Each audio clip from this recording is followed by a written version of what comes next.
Thank you, Mr. Speaker. Hadn't even said a word, and I'm tearing up.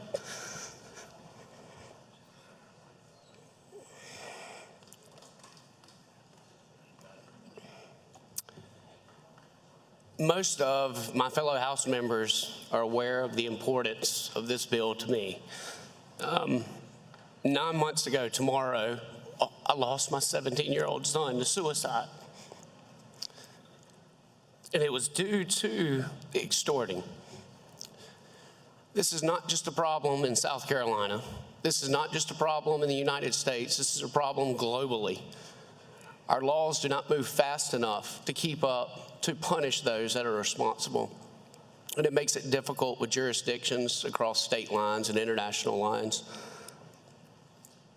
But from going through this, South Carolina was one of the states that does not currently have anything for sextortion on the books. My goal, and I believe everyone's goal in here, is to protect children. The one thing I really want to do is get a law on the books. Is this perfect? Is this going to stop it? No. But that last sentence of informing all of the school districts and the school districts having to inform the parents and the students is what is going to make a difference. I'd never heard of sextortion prior to my son, Gavin. And Gavin was living his best life. And as we go through and we see all the other kids that this has happened to, and I've got a list in my pocket that I would like to read off the names of people who are just willing to come forward to say that this is the reason that their child committed suicide. All of them say the same thing. My child was not depressed. My child was not having any issues. And this crime is so horrific because it targets all of our shame. Think of your most vulnerable moment being made public to everyone out there. And I feel that we cannot move forward until we can start accepting grace within our hearts and realizing that none of us are perfect. I often say it took me 20 years to become a Christian because I thought everyone was perfect or either a hypocrite. And it wasn't until I realized that we're all messed up that I could actually accept Christ as my Savior. And I believe it's a message that has been lost throughout. This bill is not going to cause that, but this bill will raise the awareness just from the media. Since everything has come out with my son, daily I get messages. I had a message in my office this morning whenever I showed up from someone who has a son that is being extorted. And I'm not exaggerating whenever I say daily. A good day is only one a day that I'm having to talk to a parent. But this is something that I urge each and every one of you to not only pass, but I urge you to go back to your district. If you don't have one of the pins with the less than 3 symbol on it, I'll be happy to provide one for you. But wear the pin, allow it to open up the conversation so you can warn parents and you can warn children about this. Everyone thinks that my child won't fall for this. I'm here to tell you that's not the case.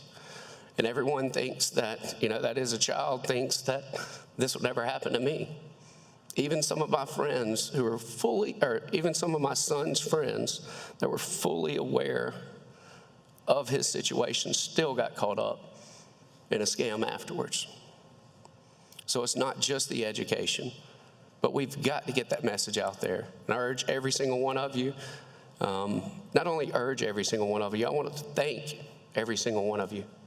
I come down here not really knowing what to expect. After I lost my son, I thought that I didn't know if I wanted to come here. And my wife told me that you're one of the few people that can actually make a difference. And to come down here and fight, and that's what I've been doing. But I haven't been fighting alone. This divide that we have politically between parties, between caucuses, I haven't seen that here. I can sit down with someone that I can completely disagree with on a lot of issues, but we can agree that protecting children is important. And the thing that I've learned is I can sit down with people that I never thought I would sit down with and actually get good advice and coming from the heart. And for that, I'm truly grateful. I'm grateful for everyone helping me work through this bill. I'm thankful for the leadership within the judiciary helping me go through it. And I just ask you to pass. One more thing, the less than 3, for those of you that don't know, it's essentially a heart that my son sent out as the last message to his friends on a black screen. But it has multiple meanings. From studying through suicide, one of the stats that shocked me was that more than half of all suicides are impulsive. The time that it takes someone to make the decision to the time they commit the act is an average of 20 minutes. However, if there is a gun involved, it is less than 3 minutes. So I urge everyone to practice responsible gun ownership, to ensure that guns are locked up. I don't personally even keep guns anymore just because I don't want to have that urge since everything happened with my son. But final thing, I would like to read the names of the kids that just since my son have taken their life as well, because we're not getting the message out enough. You've got Carter Bresmith, forever 16, from Minnesota. We've got Braden Marcus, forever 15, from Ohio. Waylon Schaefer from Montana, forever 16. James Woods, forever 17, in Ohio. And Walker Montgomery, forever 16, out of Starksville, Mississippi. And Landon Edward Todd Wego, I'm sorry, I'm not good with that last name, from Wisconsin, forever 17. And my son, Gavin Timothy Guffey, who's forever 17. So I urge you guys to pass it, and I thank you for all of your support.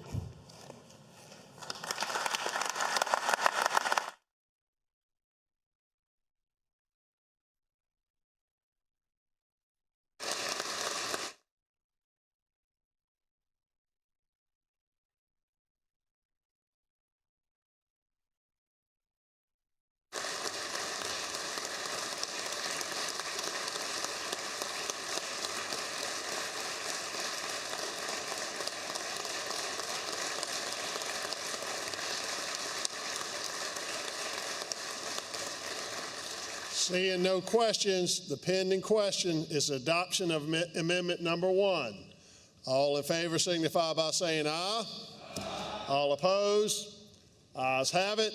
Amendment number 1 is adopted. The amendment having been explained, which becomes the bill, the pending question is second reading of House Bill 3583 as amended. Roll call is required and ordered. Voting on the board.